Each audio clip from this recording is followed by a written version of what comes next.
The year was 1992. Los Angeles, a city known for its glitz and glamour, was about to become the epicenter of one of the most explosive civil disturbances in American history. Tensions had been simmering for years, fueled by racial inequality, economic hardship, and a deep mistrust between communities and the police. The acquittal of 4 police officers in the brutal beating of Rodney King was the spark that ignited a powder keg.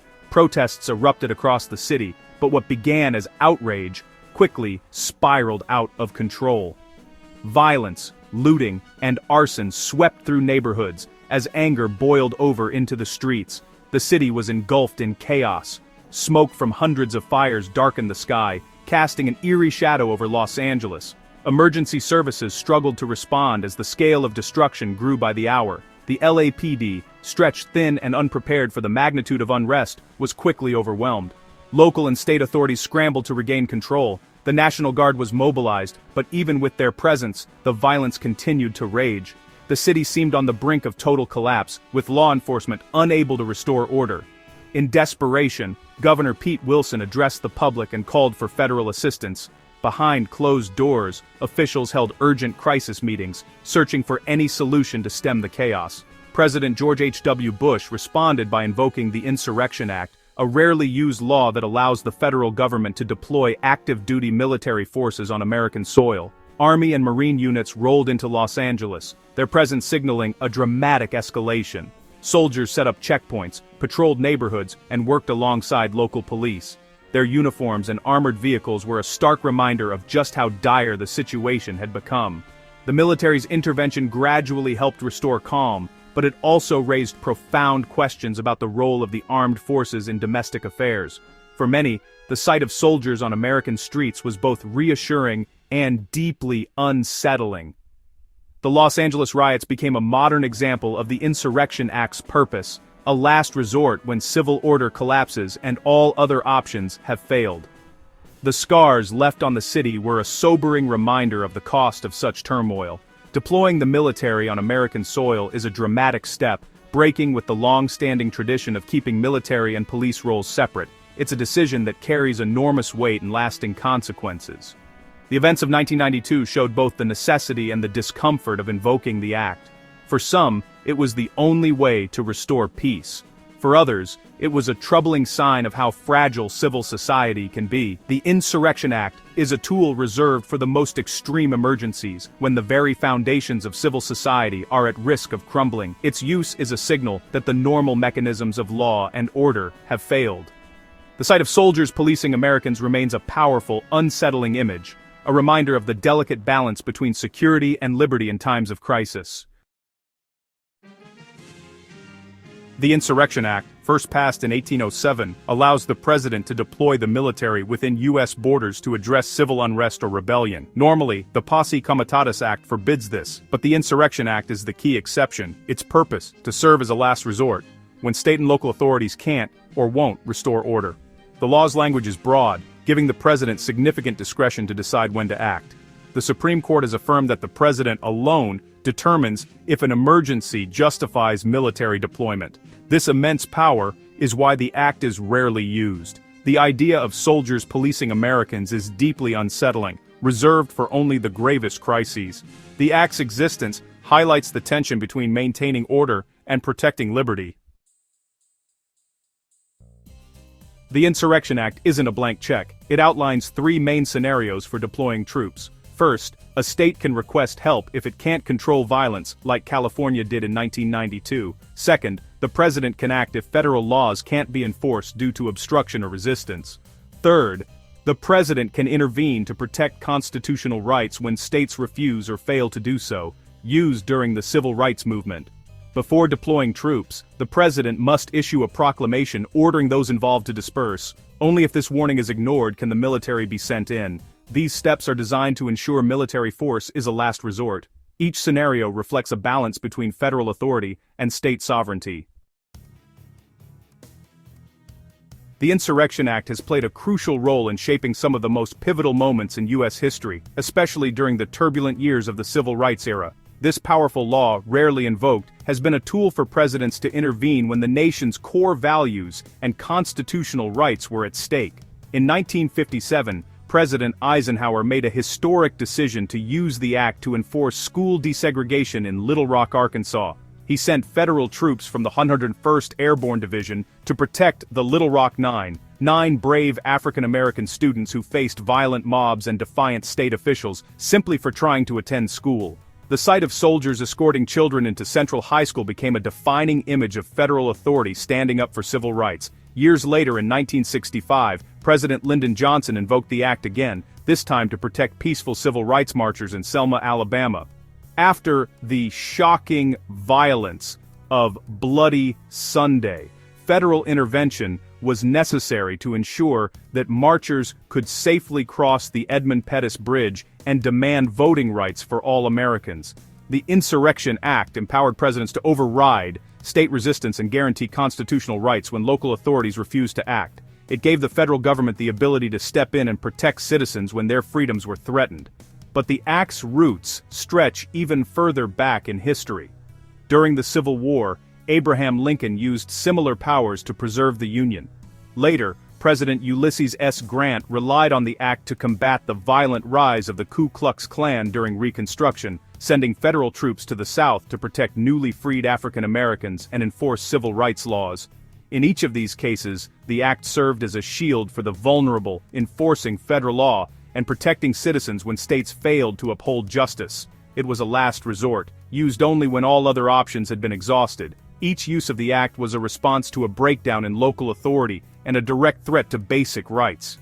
It was a signal that the federal government would not stand by in the face of injustice or chaos. The legacy of the Insurrection Act is complex. While it has protected the rights of the oppressed and restored order in times of crisis, its use has also unsettled the nation, raising questions about the balance between security and liberty and the proper limits of federal power. Its rare use underscores the gravity of the situations it addresses. The act is not a tool for everyday governance, but a measure reserved for moments when the very fabric of the nation is at risk. When invoked, the Insurrection Act marks a turning point in the ongoing struggle between order and liberty, between the need for security and the promise of freedom. The history of the act is a powerful reminder of the stakes involved whenever the military is called to police Americans, a decision that echoes through generations, shaping the nation's path toward justice and equality. The Insurrection Act is controversial because it gives the president sweeping power with vague limits. Critics warn it could be abused to suppress dissent or target political opponents, threatening free speech and assembly. Using soldiers as police blurs the line between military and civilian life, a core principle of American democracy. There are few checks on the president's decision. Courts rarely intervene. This concentration of power could be exploited for political gain, undermining trust in both the military and government. The act was meant for true emergencies, not routine law enforcement. Once used for lesser crises, it risks becoming a tool of political convenience. In 2025, the Insurrection Act is at the center of political debate. President Trump has openly considered using it for immigration enforcement and to quell protests, a break from past precedent. He's threatened to invoke the act during large-scale demonstrations, and after court rulings, he opposes. Administration officials have even suggested that judicial opposition could justify military intervention, an unprecedented stance. The Secretary of Defense has been ordered to prepare for possible troop deployments in major cities. This shift treats the act as a policy tool, not just a last resort. Legal experts, civil rights groups, and the military are alarmed by this new posture. The debate has moved from theory to urgent reality, raising questions about the limits of presidential power. The renewed focus on the Insurrection Act has sparked bipartisan calls for reform in Congress. Lawmakers want to limit the president's unilateral authority and add checks and balances. Proposals include requiring congressional consultation or approval for troop deployments beyond a short period. Reformers also seek to clarify the law's vague terms, making it harder to justify military action for political reasons. The goal: restore the act as a tool for only the most extreme emergencies. Some worry reforms could slow response in real crises, but most agree the law needs updating. Several bills are pending, but the outcome is uncertain in a polarized Congress.